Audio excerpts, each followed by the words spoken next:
प्रणाम करती हूँ अपने गुरु महेश्वर शिव के चरणों में। माता भवानी के चरणों में मेरा प्रणाम है। इस कालखंड के प्रथम शिव शिष्य साहब श्री हरिंद्रानंद जी के चरणों में मेरा प्रणाम है। शिव शिष्य परिवार की शक्ति दीदी नीलम आनंद जी के चरणों में मेरा प्रणाम है। शिव गुरु कारवां के माध्यम से हमसे जुड़ने वाले, हमें देखने वाले आप सभी को मेरा प्रणाम है। पुस्तक अनमोल आखर के माध्यम से हमने जाना कि साहब ने महादेव को अपना गुरु स्वीकार कर लिया था। साहब के जीवन में शिव गुरु के आगमन के पश्चात और कौन कौन सी घटनाएं घटित हुई, यह सब इस भाग में जानते हैं। साहब ने प्रखंड विकास पदाधिकारी के रूप में पाटन में प्रभार ले लिया था और पत्नी और बच्चों समेत यहीं रहने लगे थे। साहब और दीदी स्वतंत्र रूप से और कभी कभी साथ मिलकर भी शिव के पंचाक्षर मंत्र का जप किया करते थे। धीरे धीरे ऐसा होने लगा था कि दीदी के सपने में साधु आते, बातें करते, पूजा की बातें बताते और यदि स्वप्न में कोई सामान देते तो दूसरे दिन वह सामान बिस्तर पर रखा हुआ मिलता। इन घटनाओं को साहब प्रेत लीला से अधिक महत्व नहीं देते थे। कुछ दिनों के बाद स्वप्न में आने वाले साधु सशरीर समक्ष आने लगे। एक दिन शाम ढलने को थी। बच्चों का शोर और अपने घोंसलों में लौटने को आतुर चिड़ियों का कलरव वातावरण को मधुर बनाए हुए था। अचानक एक चिड़िया झाड़ियों से उठी और पेड़ों के ऊपर चक्कर काटने लगी। फिर दूसरी चिड़िया उड़ी, फिर तीसरी। हवा में फड़फड़ाते पंखों का रेला उठने लगा। किसी ने एक पत्थर जो झाड़ियों में फेंका था। बच्चे दौड़ दौड़ कर उसको देख रहे थे। दीदी माँ घर के आंगन में रखी चौकी पर बैठी साहब की प्रतीक्षा कर रही थी। तभी उन्हें आंगन के पीछे बंद दरवाजे को ठेलने जैसी आवाज़ सुनाई पड़ी। वह दरवाज़ा सामान्यतः बंद ही रहता था। पीछे चापाकल था जिससे पानी लाया जाता था। चापाकल के पीछे अन्य सरकारी आवास भी थे। दीदी ने पूछा, कौन है? कोई उत्तर नहीं आया।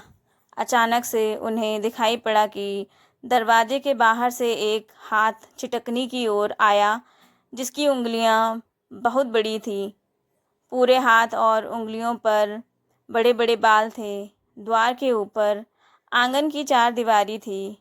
उस भयानक हाथ ने बाहर से ही दरवाजे की चिटकनी गिरा दी। खट की आवाज़ के साथ दरवाज़ा खुल गया। थोड़ा सशंकित होते हुए जल्दी से बच्चों और घर के अनुसेवकों के साथ दीदी अहाते में आ गई। बाहर प्रखंड परिसर में और लोग थे। उन लोगों को बुलाकर खुले दरवाजे को दिखाया गया। साहब के आने पर पूरी कहानी सुनाई गई। उन्होंने इस घटना को गंभीरता से नहीं लिया क्योंकि वे तो बचपन से ही शमशान की साधना में लीन रहते थे। पत्नी को भी यह घटना बहुत प्रभावित नहीं कर सकी क्योंकि उन्हें भी जंगल के तांत्रिकों, ओझाओं और जिन्हें सामान्य बोलचाल की भाषा में बैगा कहा जाता है कि पूजा पद्धतियों और प्रेत आदि की क्रियाओं से परिचय था। ऐसी ऊटपटांग घटनाओं का सिलसिला बढ़ता गया। साहब के सरकारी आवास पर संध्या काल से ही पत्थरों का गिरना, जहाँ तहाँ हाथे में आग लग जाना, अचानक एक आवाज़ के साथ खिड़की की छड़ों का टेढ़ा हो जाना कुछ दिनों तक लोगों को परेशान करता रहा। अपने आसपास घटित हो रही घटनाओं से साहब एक बार पुनः उद्विग्न होने लगे। साहब को लगने लगा था कि शिव को गुरु मानने से क्या होगा। वे तो अब भी प्रेतों की दुनिया से घिरे हैं। वैसे भी स्वभावगत इनकी विद्रोही प्रवृत्तियां इन्हें दूसरी ओर खींचती रहती थी। एक दिन की घटना ने साहब की सोच को और भी प्रगाढ़ कर दिया। पत्थर गिरने की प्रक्रिया इन दिनों आम हो चली थी, सो इसकी खींच लाजमी थी। एक दिन दोपहर पत्थर गिर ही रहा था, तब साहब ने गुस्से में आकर कुछ ऐसा कर दिया जिसकी कल्पना दीदी की सोच से भी परे थी। 3 बजे के आसपास पत्थरों के गिरते समय उन्होंने शीशे के फ्रेम में लगी शिव की तस्वीर को आंगन में रखी चौकी पर रखते हुए कहा कि तुम लोग पत्थर बरसा सकते हो तो इस तस्वीर को पत्थर से तोड़कर दिखलाओ। तस्वीर आंगन की चौकी पर रखकर जैसे ही भीतर के लिए मुड़े साहब, आवाज़ आई चनाक। पत्थर आसमान से तस्वीर पर गिरा, शीशा चकनाचूर हो गया, तस्वीर फट गई। तस्वीर रखने और उस पर पत्थर गिरने में 5 से 10 सेकंड का ही अंतराल रहा होगा। इस घटना से साहब के मन ने पूरी तरह से स्वीकार कर लिया था कि शिव, जिसे भूतनाथ कहते हैं, वो भूतनाथ नहीं है, अथवा शिव नाम की कोई सत्ता ही नहीं है। साहब के इस विचार के उपरांत भी दीदी का विचार हिमालय की तरह अडिग रहा और वे लगातार साहब को समझाती रहीं कि हम लोगों ने शिव को गुरु माना है। ये प्रेत चाहे जितना भी तंग कर लें, हम मिलकर उसका सामना करेंगे और एक दिन आएगा जब इन समस्याओं से हमें निजात मिलेगी। किंतु साहब के मन में शिव के प्रति क्रोध भी था और पूर्व के वर्षों में की गई कई तरह की साधनाओं एवं क्रियाओं के प्रति मन उचाट भी था। साहब की उद्विग्नता बढ़ती ही जा रही थी। हालांकि शिव उनके गुरु हो चुके थे, फिर भी मन का तल आध्यात्मिकता और वर्तमान के कशमकश में फंसा हुआ था। एक रात चांद आसमान पर अपना दबाव बढ़ाता जा रहा था। उसी मध्य रात्रि के पूर्व साहब ने दीदी से कहा, टेबल पर से महादेव का फोटो उठा लाइए और बाहर हाथे में ले चलिए। उन दिनों घर में मात्र वही एक महादेव की तस्वीर थी जो शीशे में मढ़ी थी और जिसे प्रेत ने पत्थर मारकर तोड़ दिया था। दीदी ने पूछा, क्यों? साहब ने बिस्तर के नीचे से बंदूक निकाली, कारतूस उठाया और कहा, इस महादेव की तस्वीर को गोली मारेंगे। दीदी ने पुनः पूछा, क्यों? साहब ने कहा, ज़्यादातर रातें मैंने शमशान में गुजारी, फिर शिव को गुरु माना, तब भी प्रेत पत्थर फेंक रहे हैं। रोज़ गिरने वाले ये पत्थर लगभग 20-25 किलोमीटर दूर से गुजरती रेल की पटरियों के पास के हैं। इनमें कोई ईंट का टुकड़ा नहीं है।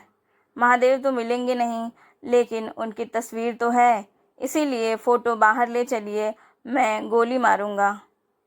दीदी ने मनाने की कोशिश की और कहा, रात में गोली चलेगी तो सामने जो पुलिस है वह भी दौड़ जाएगी, लोग सुनेंगे तो हंसेंगे। साहब मान गए, लेकिन रात भर करवटें बदलते रहे।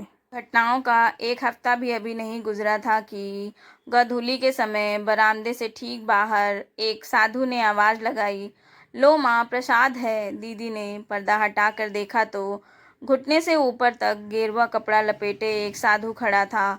गठीला बदन, उम्र लगभग 45 साल, गौर वर्ण, काली दाढ़ी, जटाएं कुछ लटकी हुई, रुद्राक्ष की माला गले और हाथ दोनों में धारण किए हुए था। चेहरे पर भभूत और आंखें किसी साधक की तरह लाल, मानो लग रहा हो अभी बाहर आ जाएं। हाथ में त्रिशूल, बाएं कंधे पर लाल रंग का झोला लटक रहा था। वाणी में अतिशय माधुर्य पर गंभीरता थी। साधु ने पुनः दोहराया, माँ, प्रसाद है, ले लो। दीदी ने समझा कि बाहर कोई पंडा आए हैं, जैसे मायके में आया करते थे।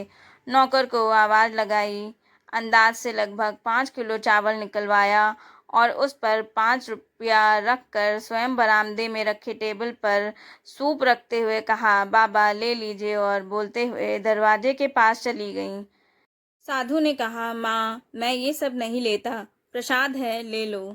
अब तक दीदी और साहब की 2 संतानें जो वहाँ थी, गेट के दोनों खंभों पर बैठे 2 नीलकंठों को देखकर बाहर आ गई थी।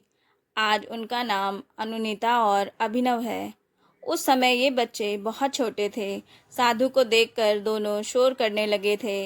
इस पर दीदी ने कहा, चुप रहो, नहीं तो साधु बाबा पकड़ कर ले जाएंगे। सामने खड़े दिव्य स्वरूप साधु ने तुरंत कहा, बच्चों को डराते नहीं हैं, और दोनों बच्चों को उन्होंने मिश्री के कुछ दाने दे दिए। मिश्री के दानों को लेकर वे बच्चे खेलने दौड़ पड़े।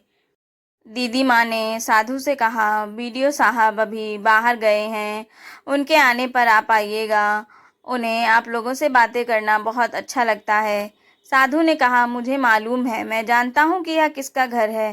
कहते हुए साधु ने झोली से प्रसाद निकाला और कहा, माँ प्रसाद है, ले लो। दीदी माँ ने आगे बढ़कर साधु की बंद मुट्ठी से प्रसाद ले लिया और प्रसाद को रखने के लिए भीतर आई। एक अखबार पर रख कर तुरंत बाहर निकली तो देखा वहाँ कोई साधु नहीं है। सामने खुला अहाता था, बहुत आसानी से बाहर का दृश्य दिख जाता था। उसे वहां नहीं पाकर दीदी माँ आगे बढ़ते हुए देखने गईं तो दूर दूर तक कोई नहीं दिखाई दिया।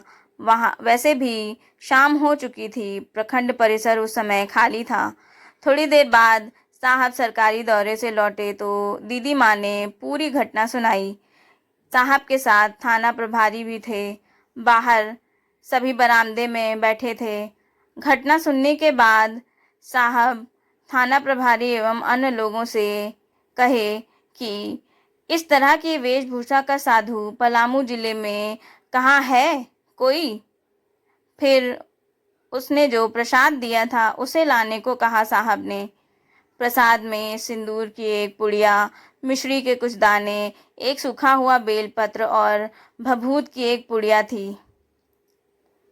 उनके मन में विचार आया कि पता नहीं कैसा प्रसाद है, पर साधु ने दिया है तो क्यों ना इसका लाभ सभी को दिया जाए। वहां उपस्थित 10-12 व्यक्तियों में उस प्रसाद को बांटा गया।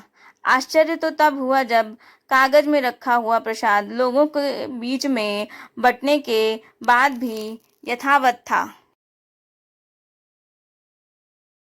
उसकी मात्रा में ज्यादा परिवर्तन नहीं हुआ था। बरामदे में बैठे लोगों के लिए यहाँ किसी चमत्कार से कम नहीं था। साहब ने दीदी से कहा, इसे रख दीजिए, हम लोग प्रेतों के चक्कर में पड़े हुए हैं। दीदी ने प्रतिवाद करते हुए कहा कि प्रेत तो ढेला फेंकते हैं, साधु प्रसाद देते हैं। साहब ने अपनी सहमति देते हुए कहा कि बात तो आपकी सही है, पर हम लोग प्रेत बाधा से ग्रसित हैं। रात्रि का अंधेरा अब घिरने लगा था। थाना प्रभारी पत्थरों के बरसने एवं प्रतिदिन हो रही इन अप्रत्याशित घटनाओं के कारण साहब के आवास पर ही थे। उस दिन पहली बार ऐसा हुआ कि पत्थरों की बारिश नहीं हुई। सभी यह सोचने लगे कि ऐसा कैसे हुआ, यह परिवर्तन उस साधु के आने से तो नहीं हुआ। रोज बरसने वाले पत्थरों की घटना आज नहीं हुई। उस समय के लोग बताते हैं कि उसके बाद सरकारी आवास पर पत्थरों का गिरना एवं अन्य असामान्य घटनाओं का घटित होना धीरे धीरे बंद हो गया था। साधु द्वारा दिया गया प्रसाद बहुत दिनों तक बढ़ता रहा, लेकिन उसकी मात्रा में कोई परिवर्तन नहीं आया। उस प्रसाद के बढ़ने और घटने का रहस्य आज भी अनसुलझा ही है। रविवार का दिन था। बाहर अब धूप नहीं थी, किंतु सांवला सा मैलापन हवाओं में घुल आया था। पेड़ों की टहनियाँ कभी कभार धीरे से हिल जाया करती थीं। प्रखंड परिसर के बाहर जीर्णोद्धार की आशा में खड़े शिव मंदिर को देखकर दीदी माँ ने कहा कि हम लोगों ने शिव को अपना गुरु मान लिया है, तो क्यों ना इस मंदिर को थोड़ा अच्छे ढंग से बनवा दिया जाए। साहब की भी यही चाहत थी, इसीलिए बात बनते ज़्यादा देर नहीं लगी। तब तक कार्यालय के कुछ पदाधिकारी और 2 कनीय अभियंता साहब से मिलने आए।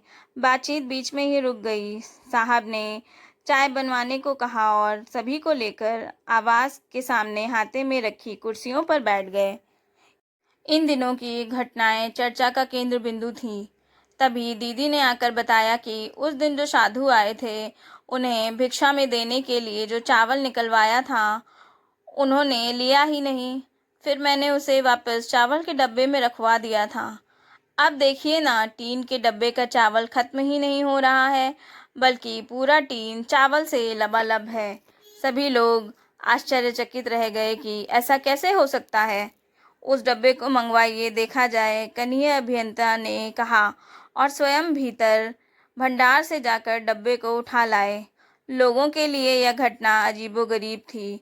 साहब ने कहा कि चावल यदि बढ़ रहा है तो इसे बिस्किट के बड़े टीन के खाली डब्बे में डालकर देखा जाए। डब्बा लाया गया। फिर उस छोटे से चावल के डब्बे से बड़े डब्बे में चावल डालना शुरू किया गया। बड़ा डब्बा भर गया। उसके बाद भी छोटे डब्बे में चावल रह गया। साहब ने कहा, चावल को बराबर करके ढक्कन बंद कर दीजिए। तब तक चाय आ गई। चाय पीने के बाद उन्होंने फिर से ओवरसियर साहब से कहा, अब ढक्कन खोलिए, कुछ नौटंकी ज़रूर है। ढक्कन खोलते ही भय मिश्रित आवाज़ में उन्होंने कहा, सर इस पर तो कुछ लिखा है। उनके भय का कारण स्पष्ट था, क्योंकि सभी के सामने उन्होंने ही चावल को बराबर किया था और चाय पीने के क्रम में चावल का टीन वहीं सबके बीच में ही रखा हुआ था। बंद टीन के डब्बे के भीतर चावल पर आड़ी तिरछी रेखाएं थीं जो अक्षर का आकार ली हुई थीं।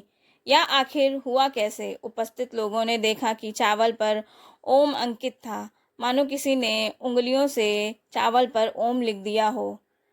प्रखंड पशुपालन पदाधिकारी डॉक्टर श्री कृष्ण सिंह ने कहा, लगता है कोई अदृश्य सत्ता कुछ लिखना चाहती है।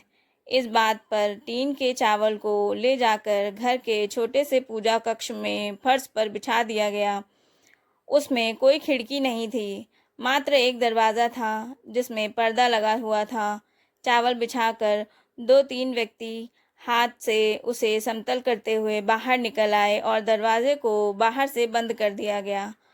अब सभी सामने वाले कमरे में बैठ गए। कुछ मिनटों के बाद लोगों ने दरवाज़ा खोला गया तो चावल पर कुछ अंकित था, लेकिन ऊपर जल रहे बल्ब की रोशनी में भाषा स्पष्ट नहीं हुई।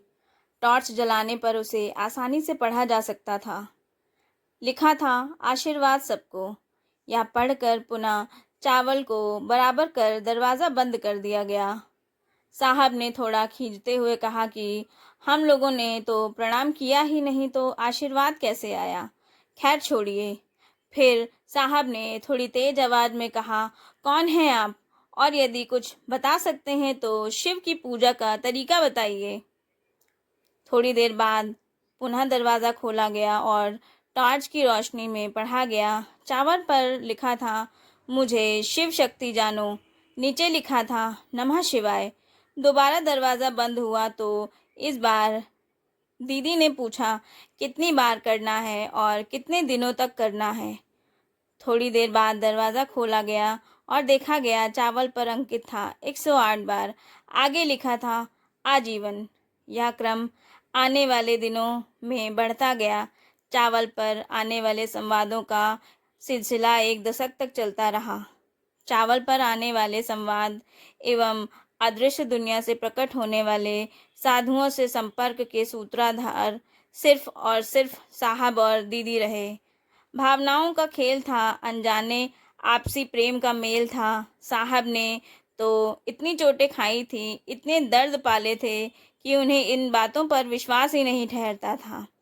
दीदी इन्हें प्रतिदिन बताती थी कि टीन के डब्बे में रखे चावल से रोज़ भोजन बनता है, फिर भी टीन से चावल बाहर गिरता रहता है, लेकिन उनको विश्वास कहाँ था। वर्ष 1980-81 के इस घटनाक्रम से यह बात स्पष्ट होने लगी थी कि पत्थरों के गिरने आदि की डरावनी घटनाओं के साथ साथ साधुओं का आना संपर्क में आए सभी लोगों के लिए कल्याणकारी था। इलाके के गणमान्य लोग और जिले के उच्च पदाधिकारी भी पूजा घर में प्रणाम करने आते और प्रश्नों का उत्तर चावल पर पाते रहे। कुछ पीठ पीछे फब्तियां कसते और कुछ इन्हें अचंभित घटना मानते। प्रसाद में आया सूखा बेलपत्र और अन्य सामग्रियां बाद में भी बिछे चावल के सामने रखे पूजा के टेबल पर प्रसाद के रूप में लोगों को मिलती रही। इस प्रसाद और बेलपत्र का लोगों ने विपत्तियों में व्यवहार करना प्रारंभ किया तो आश्चर्यजनक रूप से उनकी विपदाएं हटी। अनेक व्यक्तियों ने दैवी प्रकोप, शारीरिक कष्टों एवं मानसिक उलझनों से मुक्ति पाई। दीदी माँ बड़ी श्रद्धा से पूजा घर में अदृश्य शक्तियों के आगमन को स्वीकार करती थीं। उनके अनुरोध पर अदृश्य शक्तियाँ लोगों द्वारा पूछे गए प्रश्नों का बिछे चावल के माध्यम से उत्तर देती और निदान बतलाती। उस समय के लोग बताते हैं कि कई बार सामान्य आदमी के रूप में ये सत्ताएं चली आती, बातें करती और संबंधियों की तरह कुछ खाने पीने को और पहनने को दे जाती। आवश्यकता होने पर पूजा का तरीका भी बतलाती। दीदी माँ साहब से इन शक्तियों के कल्याणकारी होने की बात अक्सर किया करती थीं। एक दिन साहब ने दीदी से कहा कि आशीर्वाद के रूप में आने वाले सूखे बेलपत्रों से लोगों को शुभ परिणाम आ रहे हैं, तो क्यों नहीं तांबे या चांदी की ताबीज में इनके टुकड़ों को डालकर हम लोग भी पहने। दीदी माँ ने कहा, आज ही बाजार से तांबे का ताबीज बनवा कर मंगवाती हूँ। मैंने तो 21 चांदी के चपटे ताबीजों की माला 10-12 साल पहनी है, जिसे आपने शादी के बाद हटवाया था। हाँ, आप जंगल की भीलनी की तरह दिखती थीं। उपहास में साहब बोले। शाम में तांबे का ताबीज आ गया। दूसरे दिन साहब ने बिछे अरवा चावल के 11 दाने, सूखे बेलपत्र के एक टुकड़े को सादा कागज के एक छोटे हिस्से में लपेटकर ताबीज में डाला। मोमबत्ती के मोम से उसे बंद कर दिया। फिर लाल धागों में डालकर खुद भी गले में पहना और दीदी को भी पहनाया। सांझ आने से पूर्व कार्यालय कक्ष में एक अनजाना साधु मिलने आया। बीडीओ साहब, मैं वाराणसी से आ रहा हूँ, देवघर जाना है, 5 रुपए दे दीजिए। बैठिए, साहब ने कहा। कुछ बातचीत के बाद साधु बोला, आपने गले में ताबीज पहन रखा है क्या? हाँ, मैंने आज ही पहना है, इसलिए आपको धागा नया दिख रहा होगा, लेकिन आपको इससे क्या मतलब? इस ताबीज को गाय के कच्चे दूध और हवन करने वाले धूप के धुएं में 5 बार दिखाकर इसे पवित्र करके किसी सोमवार को पहन लीजिएगा। ताबीज को ऐसे नहीं पहना जाता। साहब कुछ सरकारी काम में व्यस्त थे। साधु को 5 रुपए दिए और आदर से विदा किया। 2-3 दिनों बाद ताबीज को उक्त विधि से धो कर दिया गया।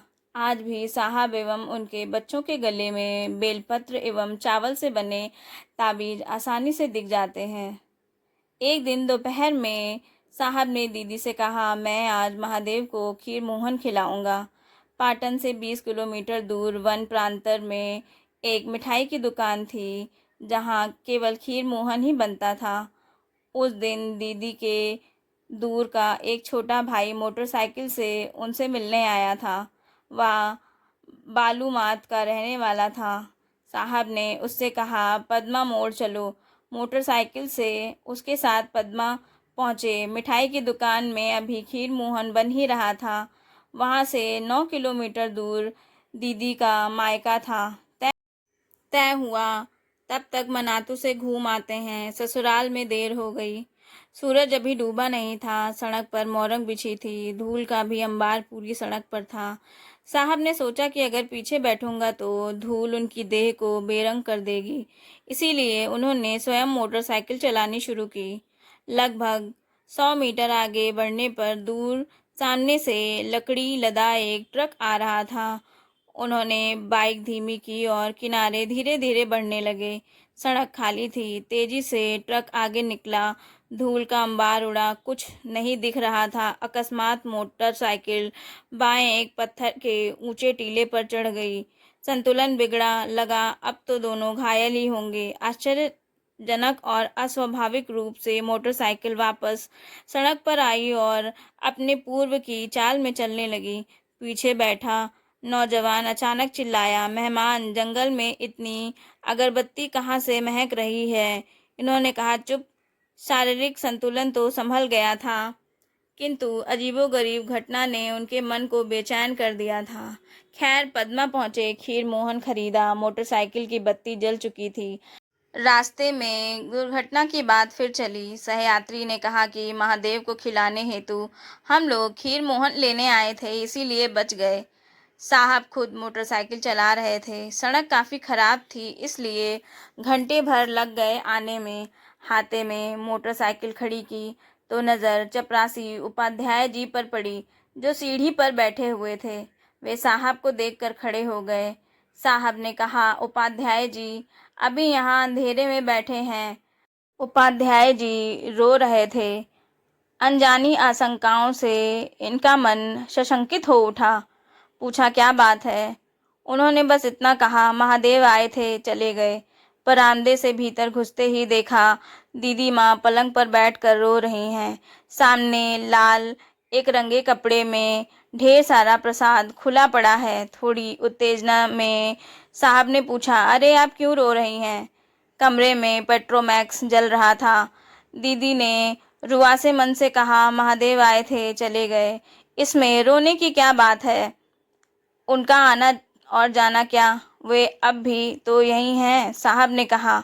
सामने पूजा घर में भी पेट्रोमैक्स की रोशनी जा रही थी।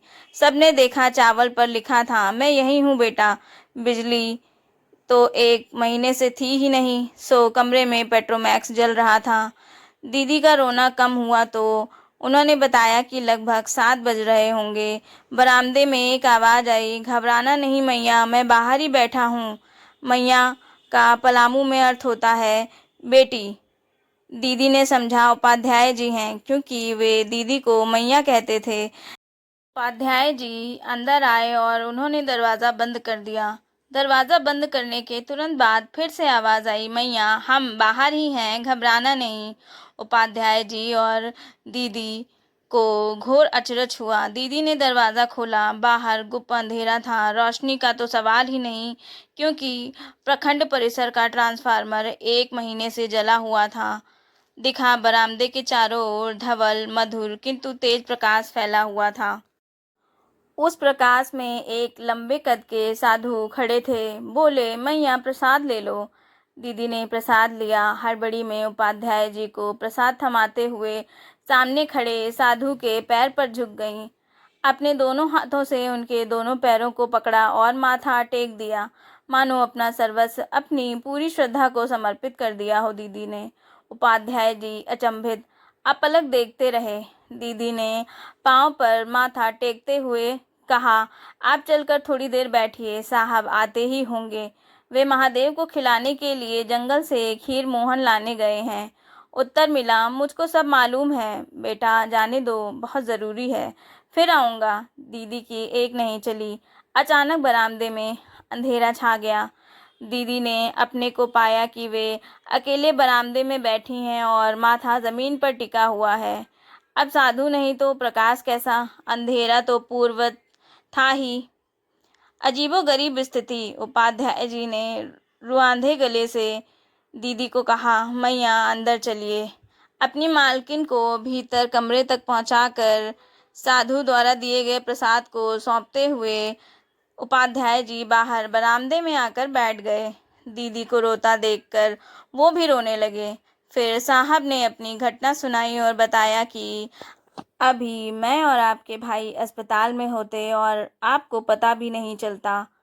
आए साधु ने ही चलती मोटरसाइकिल को पत्थर के टीले से उठाकर चलती अवस्था में ही सड़क पर रख दिया था। तभी तेज अगरबत्ती की गंध उस जंगल में आई थी। दीदी का मन अब शांत हो चुका था। महादेव को खीर मोहन चढ़ाया गया। प्रसाद उठाकर देखा गया तो लगा प्रसाद किसी ने ग्रहण किया है। मात्रा थोड़ी सी घट गई थी। काल चक्र चलता रहा। कई लोगों ने लाभ लिया और इन चमत्कारी घटनाओं के सहभागी भी बने। परिणाम स्वरूप पूरे परिवार का अनुराग भगवान शिव और उनकी शक्तियों की ओर बढ़ता गया। विगत 1 वर्ष से हो रही चमत्कारिक घटनाओं का कोई प्रत्यक्ष माध्यम नहीं था और ना ही साहब और दीदी द्वारा यह चमत्कार हो रहे थे। कई बार सामान्य व्यक्तियों के रूप में पुरुष एवं महिलाएं कई लोगों के बीच आते, बातें करते और तरह तरह का सामान दे जाते। उनके जाने के बाद जब सामान खोलकर देखा जाता तब उसमें वे सामग्रियां भी पाई जाती थीं जो पूजा की टेबल पर प्रसाद के रूप में पहले ही आया करती थी। उन सामग्रियों में सूखा हुआ बेलपत्र एक ऐसी वस्तु थी जो जन सामान्य में उपलब्ध नहीं है, क्योंकि वह बेलपत्र बड़ा पुराना होता और छूने से ही उसके टुकड़े हो जाते। बेलपत्र के साथ और सामग्रियों को देखकर पता चलता था कि अति सामान्य दिखने वाले लोग साधारण नहीं थे, अपितु हम मनुष्यों से इतर थे। दिन हल्का गर्म हो रहा था। सड़क पार महादेव का मंदिर, जो सड़क से नीचे खेत में था, उसे सड़क के बराबर लाने के लिए ट्रैक्टरों से मिट्टी की भराई हो रही थी। कांटेदार तार का घेरा भी पड़ चुका था। साहब स्वयं वन विभाग की नर्सरी से पौधे लाते और मंदिर के बाहर घेरे के किनारे किनारे उन्हें लगाते, उसमें पानी भी पटाते। प्रखंड परिसर के लोग भी साथ देते थे। आश्चर्य तो तब हुआ जब देखा गया कि पलामू की तेज गर्मी के बावजूद एक भी पौधा सूखा नहीं, मरा नहीं। तस्मय के अधिकांश पौधे अभी विशालकाय वृक्ष का रूप लेकर मंदिर परिषद को निकुंज में परिणत कर चुके हैं। दीदी कहती हैं, आप इतने पौधे, फूल, पत्तियां मंदिर में लगाते हैं, उनकी देखभाल भी करते हैं, अपने डेरे में क्यों नहीं लगाते हैं? साहब ने कहा, भाई, महादेव का घर सुंदर लगना चाहिए, हम लोगों का क्या है, जिंदगी और घर में कैसी सजावट। दीदी चुप हो जाती। साहब के परिवार में एक नए सदस्य का आगमन हो चुका था। वह थे स्वयं भगवान शिव। शिव के आगमन से साहब के जीवन में अलौकिक घटनाओं का सिलसिला जो शुरू हुआ वह आगे बढ़ता ही गया। अन्य कौन कौन सी घटनाएं साहब के जीवन में शिव के आगमन के पश्चात हुई, यह सब अगले भाग में जानते हैं। शिव गुरु कारवां से जुड़ने के लिए आप सभी का आभार, आप सभी को प्रणाम।